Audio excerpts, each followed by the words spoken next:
Hi guys, I'm Shmee, hello and welcome back to the channel where sadly today is the end of our journey of epic proportions with my AMG GT Black Series here in the United States. We're actually about to go and drop it off, but before we do, there are a few critical things that I need to get done first and we're under a bit of time pressure, so let's see how this is going to go. But with nearly 20,000 miles on the odometer of this car, which as I've said must be the highest mileage customer one out there, there are a few little niggles and problems and things that are broken and need to be sorted out that I haven't really spoken about yet. So today we're going to have a full update on this. Now we're actually in the exact same spot where 6 months ago this nearly 14,000 mile journey around the US with this car actually began, with that view behind me, the New York City Manhattan skyline looking across the Hudson from New Jersey with this car. And since it began we've driven so many miles, been to so many states, checked into so many hotels, taken so many flights, and today I'm going to give you a bit of a stats update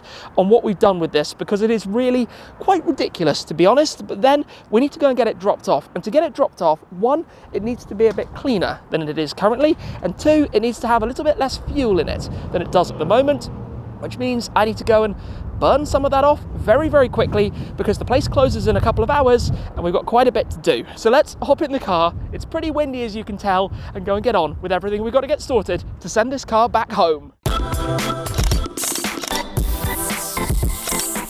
Before we depart on what will be the final drive with this car here in the United States, I do want to run through some of these numbers because they are ludicrous, to be honest. I've got to say as well though, that is a really special view. Looking across the Hudson, somewhere out there is where the plane landed, where Sully landed the plane, all of the skyscrapers of New York City, and exactly where we began with this car 6 months ago.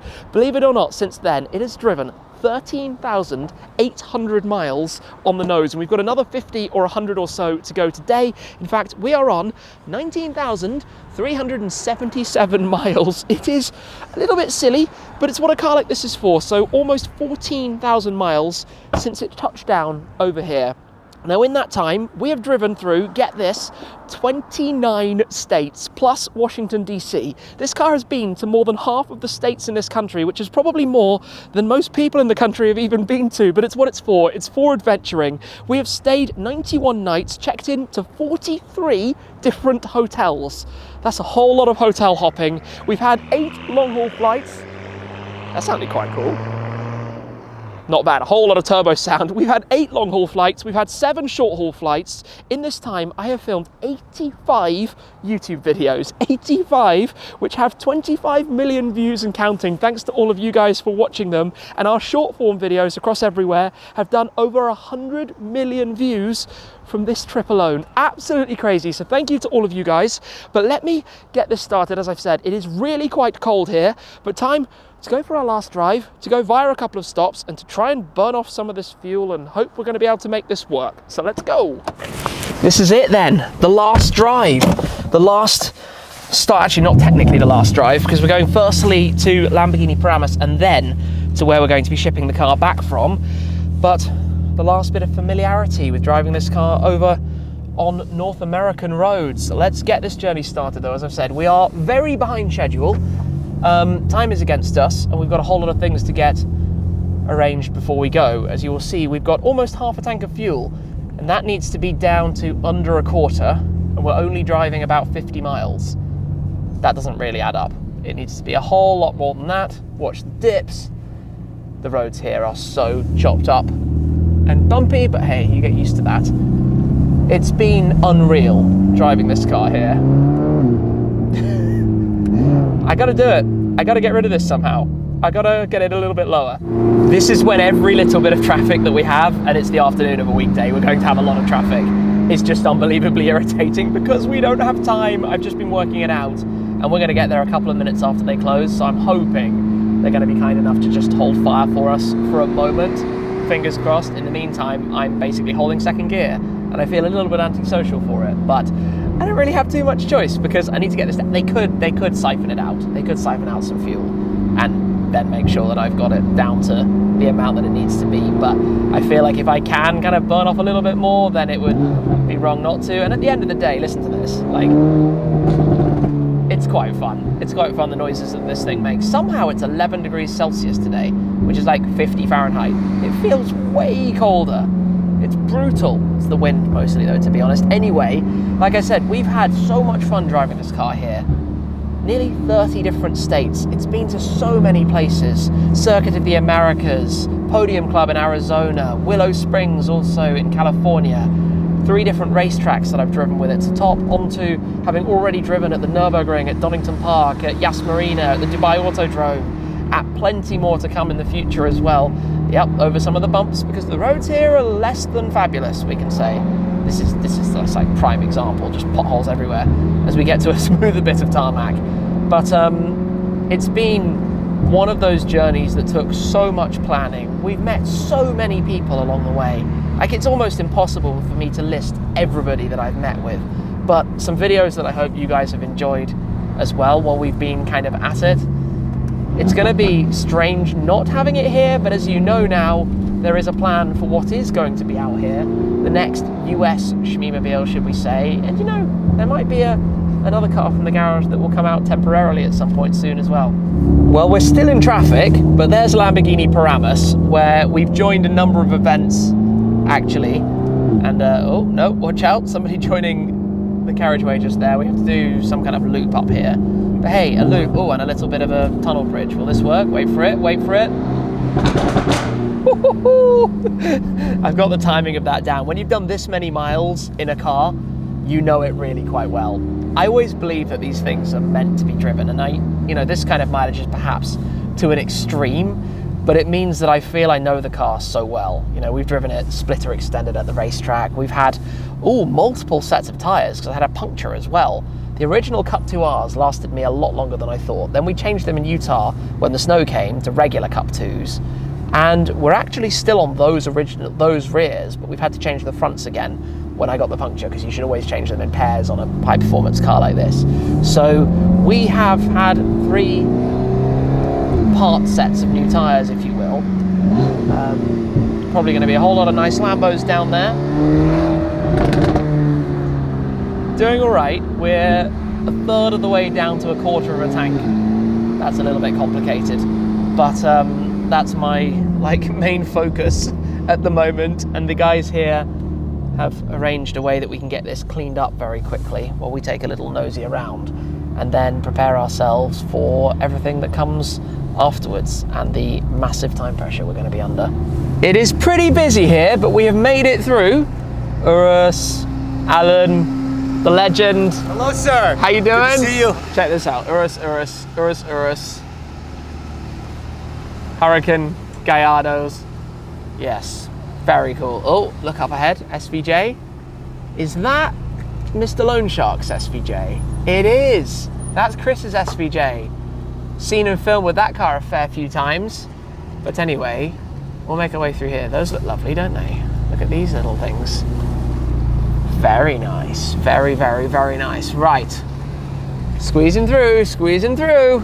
While we are here, a very quick look in the showroom at Lamborghini Paramus. I've got to show you, well, this. You've probably noticed that is not so standard. That is an LP580 Hurricane Spider with an underground racing twin turbo kit, hence the bumper delete. This runs 1150 wheel horsepower on race fuel, 1,150 wheel horsepower.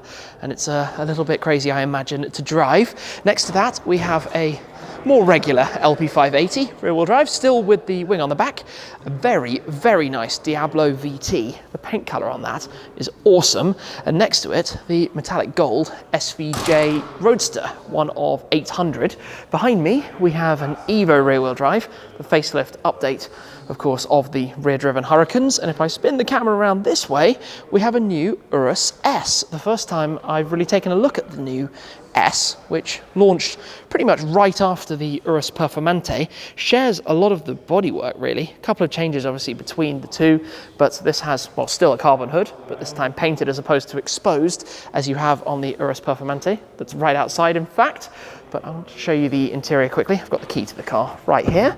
Have a look inside. Loving the dual tone finish in here. The blue details, the seat inserts and inlays. Smells brand new, as you'd expect.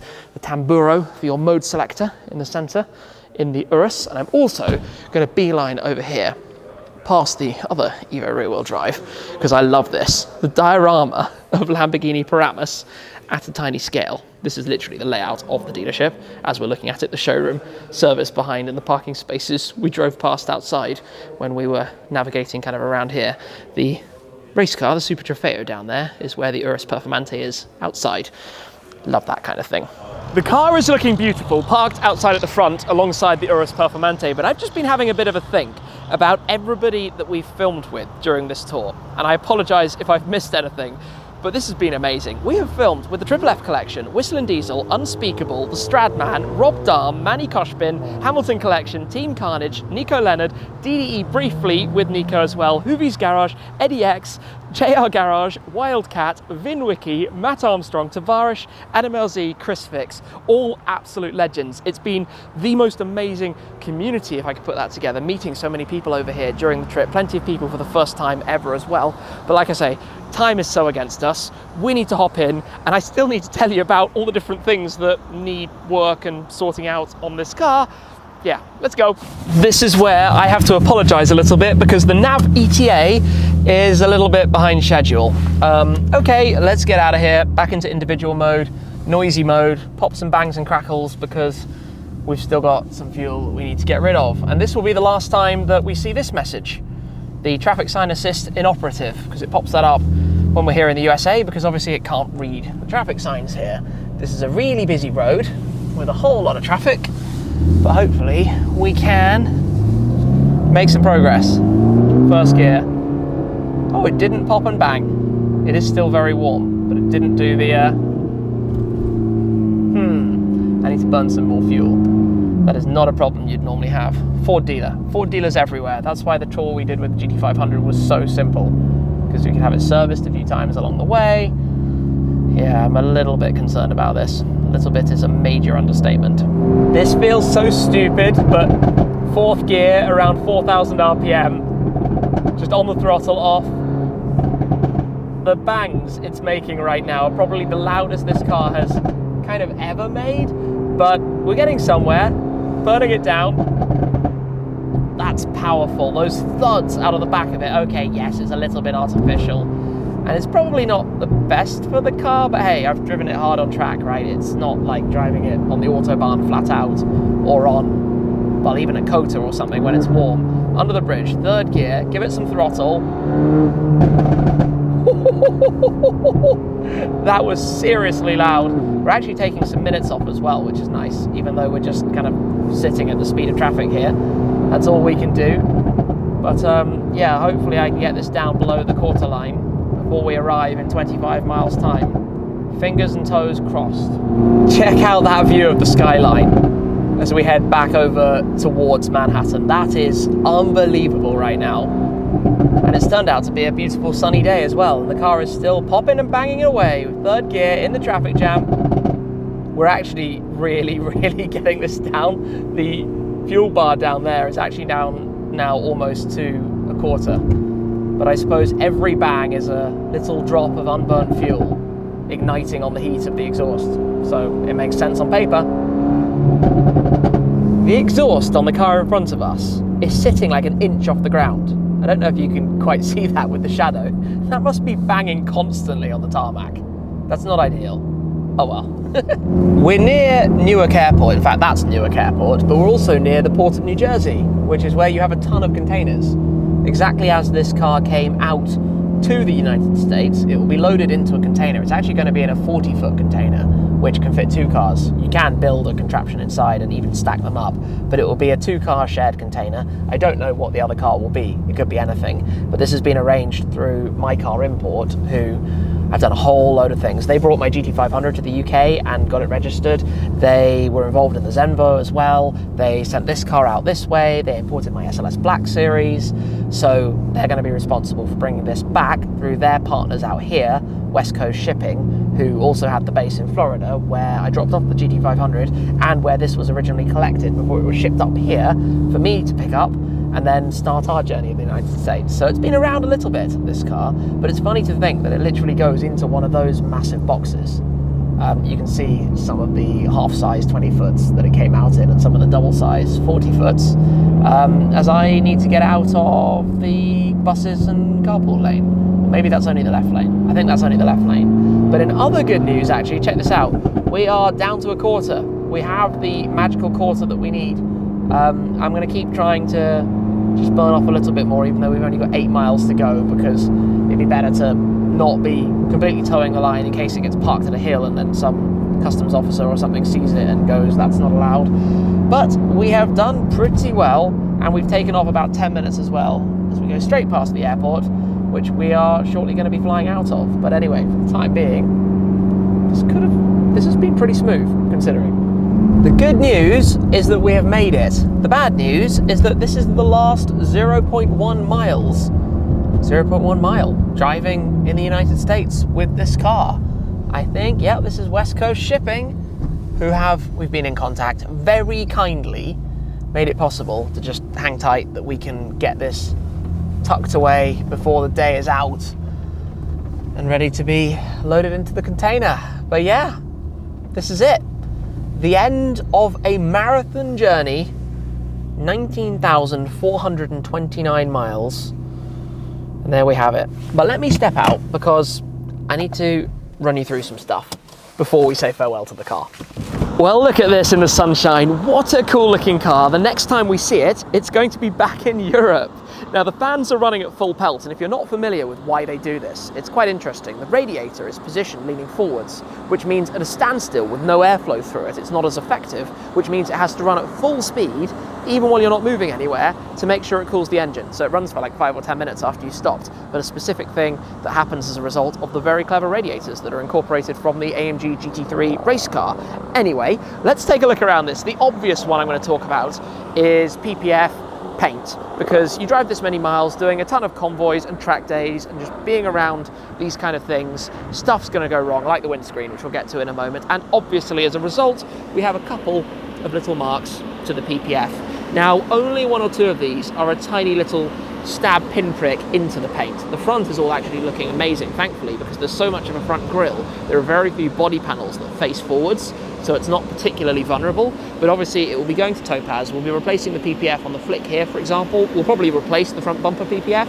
I don't know if it will need a tiny touch-up for these. I'm not even sure how much of those you can actually see on the camera, but the PPF takes most of it. Often what you see through is actually the glue residue from the back of the PPF film, so we'll have to see overall. This side of the car has it pretty well, just a couple of tiny little marks. It's held up amazingly for the amount of miles it's done. We do need to change the film here. Something clearly bounced across the front. You can see these little small marks over the carbon, but that will just be film for sure. And it's actually masked, so there's a piece of film lining up with the paint. When the paint is obviously done on the same piece as the carbon, Topaz's templates allow them to tuck it right alongside, so it only needs that part actually replaced, unless there are other parts of the hood, the bonnet, that need to be changed as well. Now, something I never showed that happened out in the Middle East, actually, because remember, this car is driven around Europe, it's driven around America, is down here on the front splitter, down here at the very bottom, this little chip. It was actually late at night, driving home from the Abu Dhabi F1, and there was a tyre in the road, literally a tyre, and I couldn't avoid it. I didn't see it until too late, because the car in front of me kind of swerved last moment, and I proceeded to run it over. And if that's the worst that happens, it's just a bit of a war wound, and I don't really mind. I'll get over it. Tiny little blemish on the front splitter, little crack to the leading edge.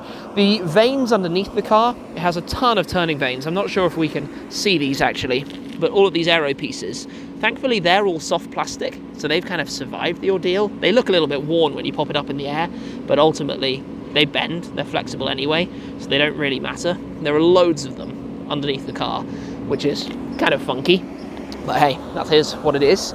Next up, windscreen. We've talked about it often enough. When this happened initially and we went to Royalty Exotics and Houston and the team got it filled for me so it wouldn't expand any further, I was at that stage thinking, how do I get a new one out here? And obviously being a right-hand drive glass with sensors on the left side meant that I couldn't because of the grey import protection, and I didn't think I'd be able to get one over myself without it going wrong, so I didn't. And then thankfully I didn't, because when we were in Arizona, we got another little chip down there which would have needed a new glass again. So had I spent $5,000 or whatever it would have been to get a new one out here, I'd have now needed to get another new one. So we survived, we'll get it home, we'll get it changed when it arrives back at home, and thankfully all of that will be resolved as well. Wheels are all good, tyres are all good, diffuser is all good. Obviously again, down at the bottom, a few parts have touched here and there, but that's life. I want to show you inside very quickly, something we figured and we came up with a solution for, which is a bit of a workaround, we could say. And I've taken out my windscreen mount and all the stuff that's in here, emptied it out for the journey home. This central light cluster, you might have noticed that in a video or two. This started rattling, and I figured by squeezing in a business card from somebody who I've kind of used that, thank you to this person. It was at Kota, actually, when we were in Texas earlier in the tour. By squeezing that in, it stopped it. So that's actually been in here since about 2 or 3 weeks into our road trip, way back. We've done 10 weeks of driving since that. Obviously you can see the crack and you can see the mark down at the bottom down here as well. But that's life, that happens. Where are we at? What is the total? What is the end of the trip? 19,429. So we are about 13,850 miles. That's absurd. Oh, turn off the music. That is a whole lot of miles that this car has done. It's going to be fun to take it through 20,000 in the not too distant future as well. Now, one other thing I haven't mentioned, which is just a tiny little thing that needs a little sort when we get home, is that this has lifted slightly. This piece here, it's just got some double-sided tape on the back, so it should be an easy fix to get it mounted back in correctly. Just coming out, I guess, from some of the airflow, although no, technically the airflow should push it into place, but that will get redone. And then, yeah, job done on that front. So I would say it has held up pretty well. As you can hear, the fans have now come to an end as well. It's done a pretty good job, all things considered, if that's all that's happened. We've reached the end and the car is in one piece. I was genuinely worried earlier in the trip that we might have a problem. Thankfully, we've avoided it. And one more thing.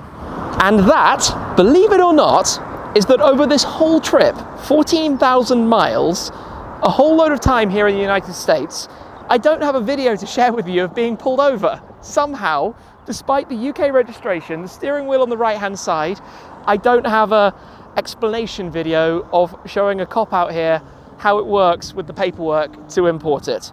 I'm not really complaining about that. I just find it quite funny because with the Ford GT, I drove less than 3,000 miles and it happened 3 times in total. With this, absolutely none to share with you. So that's kind of that. It's going to be time in a second for the car to be pulled around though. It's going to be loaded up into a container actually almost immediately, and then it will be onwards on its journey, heading back to the UK. It will be at sea for a couple of weeks. I don't know how soon you're going to see it out the other end, but it's been so much fun. It's hard to really explain this in words. It's genuinely difficult. Let's go sign over what we need to do with the paperwork, watch the car rolling into the distance, and say farewell for now. Talking of things with the car, look what we found. On one of the exhaust tips, the powder coating has kind of flaked away a little bit, but that won't be too hard a fix, I would imagine. Anyway, it's on the list.